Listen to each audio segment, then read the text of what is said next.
right, I am joined by New Jersey member of Congress, Congressman Tom MacArthur, and we're talking about the Joint Base. Congressman, thank you for sticking with me through the break. I've only got a couple minutes on this side, but I want to just hear what is happening with the Joint Base and how is it impacting jobs and our national security? Well, Bill, the Joint Base McGuire-Dix-Lakehurst in South Jersey, as some of the listeners will know, is the only tri-service joint base in the country, and it's a big base, 41,000 people working on it. Has every branch of the military, 88 mission partners, and very importantly, we were chosen to be the next for the next mobilization of the KC-46 air-to-air refueling tankers. So they are coming in 2020. And how many jobs? Well, I don't know how many jobs actually, but it's a preservation of that whole air mobility wing at the base. Okay, so the existing jobs stay. Yeah, existing jobs stay, and new ones will come. New jobs for construction. We have $146.5 million of military construction dollars coming now.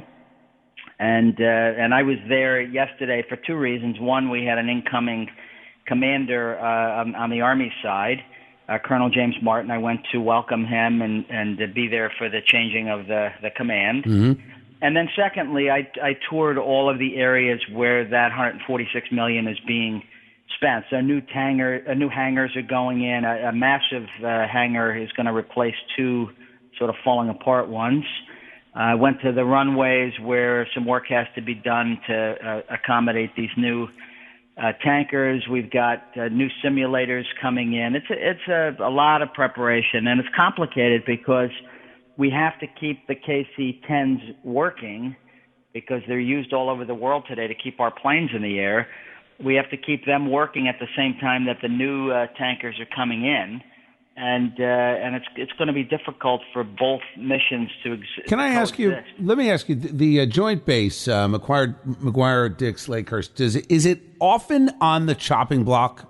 Is this one of those things where you feel like we're in Jersey? We're always on the defensive, trying to justify the fact that we've got this major military installation, or have we passed the point and now it's like, okay, you can kind of breathe a sigh of relief? And over the next couple decades, we are going to be producing military hardware, planes, et cetera, out of a Jersey base.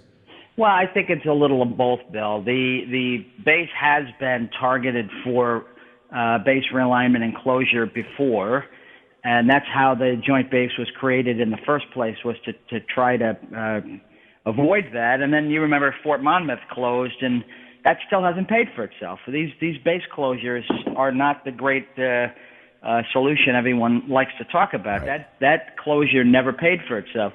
So that's the reason why me and others in the delegation fought so hard for the KC-46 tankers.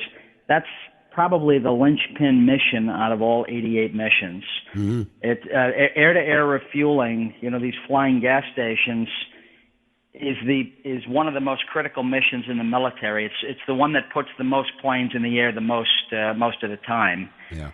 And to have that, there's only two bases in the world that those tankers fly from, this base here and Travis Air Force Base in California. So to be chosen as the next base to receive them, it's a big deal. It's a real big deal. They, right. Now we're investing. This base, I think, has a real future. Congressman, I really appreciate everything you've done to fight for jobs and national security. Keep it up.